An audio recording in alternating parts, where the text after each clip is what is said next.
few days ago, I laid out a scenario I don't think's really going to happen. It's a scenario that a little period that we have now of kind of an increase in the economy. It's not really very strong. It's a little pickup in the economy and a little pickup in inflation and a little bit of a wealth effect coming from the stock market and a number of other things. A wealth effect coming from actually from cryptocurrencies, because it's a big market now. It's over 500 billion. It was 700 billion, and that's a big market. And so there's a bit of a wealth effect coming from these things, and the market is and everything is showing a bit of strength, a bit of signs of strength right now. But not real. It's not real strong. It's just a little bit. It's just a little bit of health there. Just a little bit.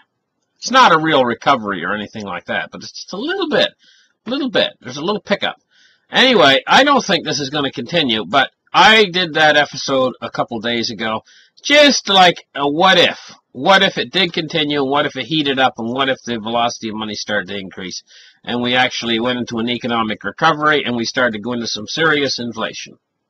What if? Because I have to explore these possibilities. But I do not really believe that that's the way it's going to happen. I believe what we're really heading toward right now is what the Fed is trying to induce.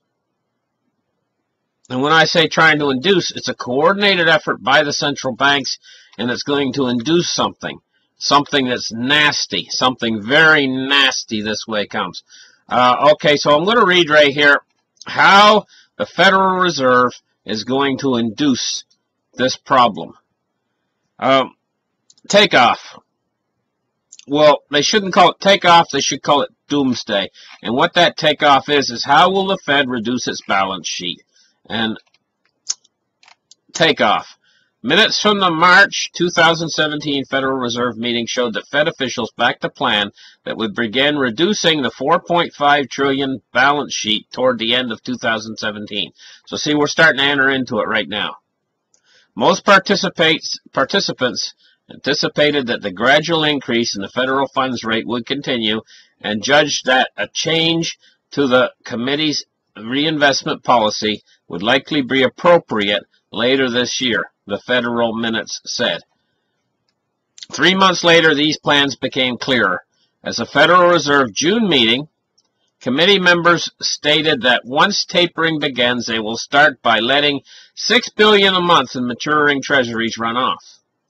So that's what they were doing, $6 billion a month in maturing treasuries run off, which will slowly increase to $30 billion over the coming months. So see, what they're doing is, we're in that increase period right now, where they started with $6 billion a month, which is not much. It's not going to have much of an effect, $6 billion a month, but they're going to keep increasing it until they get it up to $30 billion, and $30 billion will have a profound effect over the coming months. What it is this is a trigger mechanism. They call it takeoff. It's actually a trigger, and we're on the other side of the barrel of this trigger. Our foreheads of all of us is on the other end of the barrel, and the Fed's pulling the trigger. And I'm going to tell you what, these treasuries will run off, and it'll slowly increase to $30 billion over the next couple of months, which regards its agency debt and mortgage-backed securities. The Fed laid out a similar plan where it'll begin tapering $4 billion a month until it reaches $20 billion a month on these mortgage-backed securities, MBSs. Additionally, the Fed said the long-run plan is to keep the balance sheet appreciably below that seen in recent years, but larger than before the financial crisis. And final confirmation on September 20th, 2017, the Fed officially announced liftoff. Liftoff, takeoff. It's more like pushing the car off the cliff, rather than liftoff. This is going to be the crash, because what they're doing is as they're increasing this, what's happening is it's having an effect directly on the bond market. The U.S. 10-year right now has went up to tonight, right now, this second. It's 2.714, right? And it's moving upwards. In fact, the whole list of bonds from 3-year all the way up to 30-year is all going upwards tonight as I'm watching. They're all in the green. This means that bond yields are rising. It means that bond prices are falling. Now, here's the thing. We're at the blowout top of the stock market right now, and bonds have been blowing out. But what's happening is bonds are going to entice people. When the fear comes, the fear is going to come in this stock market and the cryptocurrency market, and everything that's not tied down is going to be sold. We're looking at a tremendous fear coming because there's going to be a fall. There's a fall coming in the markets, in the stock market particularly, and this is going to be really fast. It's going to happen really fast when it happens. And what you're going to see is a transition over to gold, because let me take a look here. If you see, what happens is sometimes stocks and bonds can go up at the same time. This is typically what happens is you get too much liquidity in the system, too much money floating around, and it's chasing too many or too few investments. Generally this happens at the top of a market. That's when it actually occurs.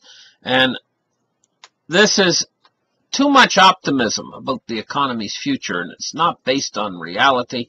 It's like exuberance, a feeling like euphoria. They almost get a feeling like euphoria. The wealth effect hits them because the stock market keeps going up and up and up like it is, and they start to think like they did in 1929. The exact same thing happened in 1929. But when this thing falls, it's going to be just like 1929. It's just absolutely, the air comes out of it in a matter of days.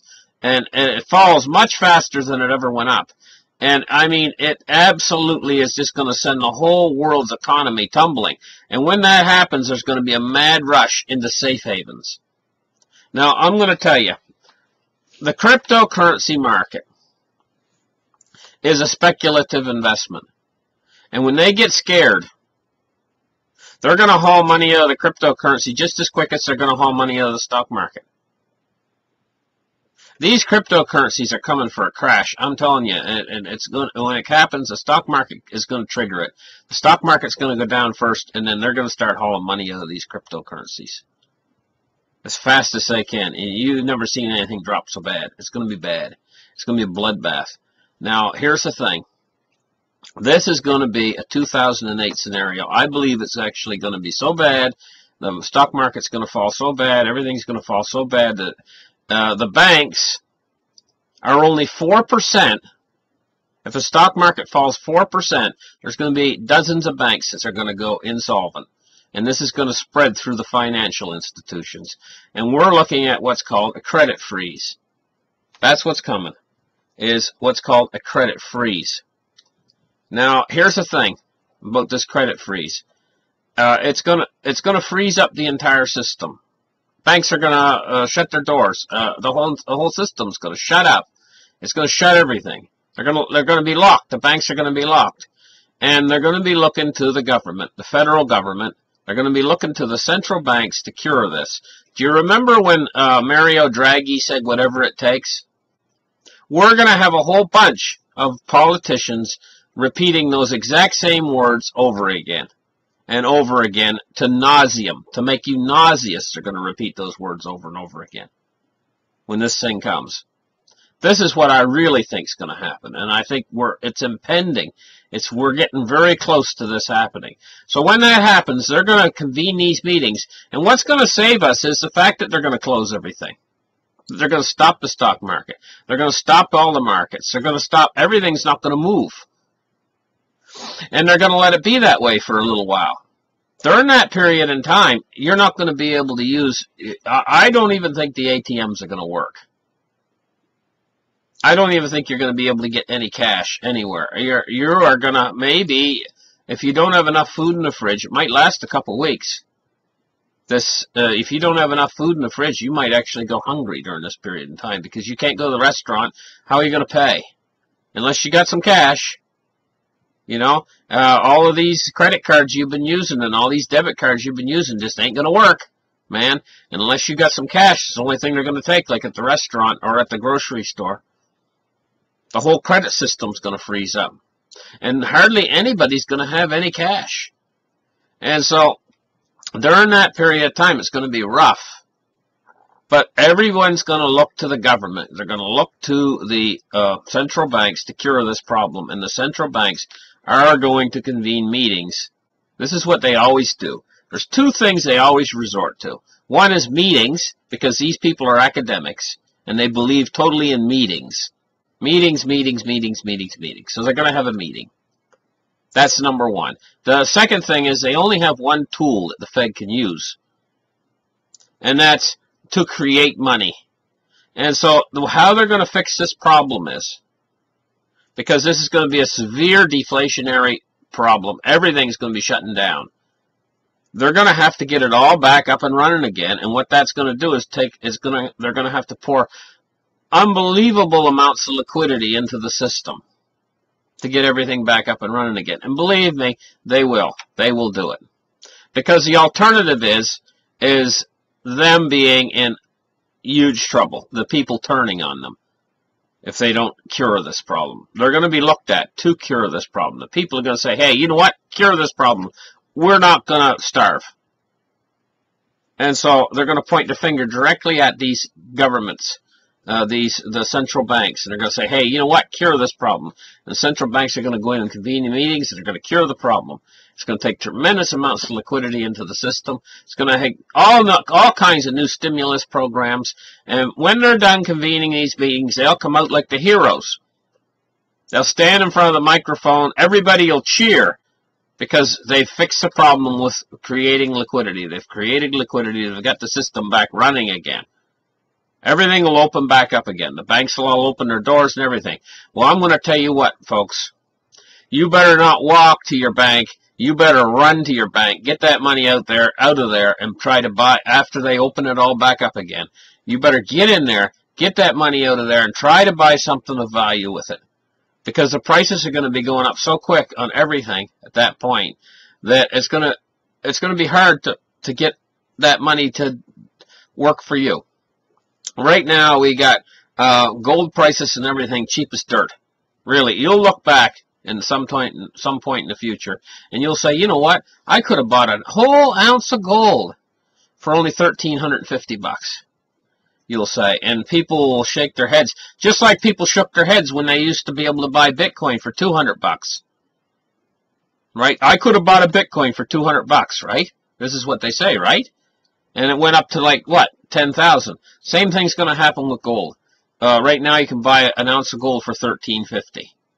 People are going to shake their heads and going to say, oh my gosh, you could buy an ounce of gold for $1,350? You know, and because gold price is going to shoot up that much, that they're going to be shaking their heads just like they do. It's going to rise like Bitcoin. But I'm going to tell you what, this bloodbath that's coming in the cryptos is not going to last long, because when the Fed convenes that meeting and they come out of those meetings and they've changed monetary policy, the cryptocurrencies are right now a speculative investment. They're not a safe haven asset. They're a speculative investment. So gold and silver is going to go up because they're a safe haven asset, and along with the dollar during the first part of this. But in the second part of this, when they convene these meetings and they come out, that's when gold and silver is going to really shoot up again. It's going to be like put legs under it again, so it'll even go up higher. But that's when the cryptocurrencies are going to take off, because they are a simulation of gold and silver. Litecoin simulates silver, Bitcoin simulates gold. And so do the other cryptocurrencies. They simulate because they're limited in supply, just like the real gold and silver, and you have to mine them, just like you have to mine real gold and silver. They simulate gold and silver. So they're going to take off too. But now remember, I said that they're going to be in for a huge bloodbath of a crash when the stock market crashed. So if you're to get the right timing on all of this, if you can get the timing right and get in there and get these cryptocurrencies at the point of like when they're down at their lowest ebb after the stock market crash, when they crash and they're down at their lowest ebb, if you can buy them up at that particular point in time, and store them away, you're going to see massive, massive, massive gains. So there's going to be people that get rich off of this. And it's all about having the head knowledge of what to buy and when. It's going to be tricky, though. Believe me, this is going to be tricky, this whole thing, because everything's going to happen so fast. Especially the stock market crash that's coming. I believe it's coming. And I believe what's going to trigger this stock market crash, I'm going to give you the trigger. What the trigger is going to be is these bond prices. Somewhere between, on the U.S. 10-year, between 2.75 and probably 3.25. Somewhere in there, in that spread, is going to be your stock market crash. And I don't think it's going to make it up to 3.25. I'm very doubtful it'll get much past 3 before you're going to get your market crash. And this is what's it's actually going to trigger it. This whole thing is going to be triggered. And the Fed is triggering this on purpose because I'll tell you why. The Fed wants to bring this stock market crash, and they want to bring this crisis so that they can get up there and first off be the heroes. But at the same time as be the heroes, they'll be able to put all this new money out there. And guess where this new money's going to go? Well, do you remember in 2008 when they got Henry Paulson out there and they spread all this money around, and there's so much money floating around? They asked Ben Bernanke, they said, hey, you know what, where did the money go, Ben? It was like, I think it was like $500 billion or some astronomical amount like that. And they said, tell us, you know, and he said, no, I'm not going to tell you where the money went. That's because they're enriching all their banker buddies. The Federal Reserve is about as federal as Federal Express, and it's a privately owned institution. It's owned by the banks. And so their whole mandate is to enrich their banker buddies, and that's what's coming. 2008 was only small compared to how they're going to enrich them this time. But when they enrich them this time, they're going to put so much liquidity into the system that they're going to cause across the board the people to lose faith in the monetary system, in the fiat currencies, especially when they try to fix the crisis that's coming. They're going to create so much liquidity. People are going to lose faith in the currencies, and what's going to happen then is you're going to see your hyperinflation. And now you want to talk about gold prices. Well, it could go to infinity. Silver could go to $1 trillion an ounce in that kind of an environment because you're in a hyperinflation. What's an ounce of silver worth? What would you sell it for? I mean, if the dollar is going to go down to its intrinsic value of 0, a billion times 0 is still 0. What would you sell your ounce of silver for? It will actually go to the point of being priceless. So you can't put a price on it. You can't even say $1 trillion because in the end, if the dollar goes to nothing, $1 trillion is nothing. You know, so you'd be giving your silver away for $1 trillion even. So this is where we're going with all of this, ultimately. So the real people that are going to be the big losers are people that are entirely invested in the fiat currencies, which is most everyone out there, for crying out loud. You know, all your friends and neighbors. They're all invested in these in things that could go to 0. You got your silver? Thank you guys for listening. Like and subscribe, and we'll catch you in the next article. Bye.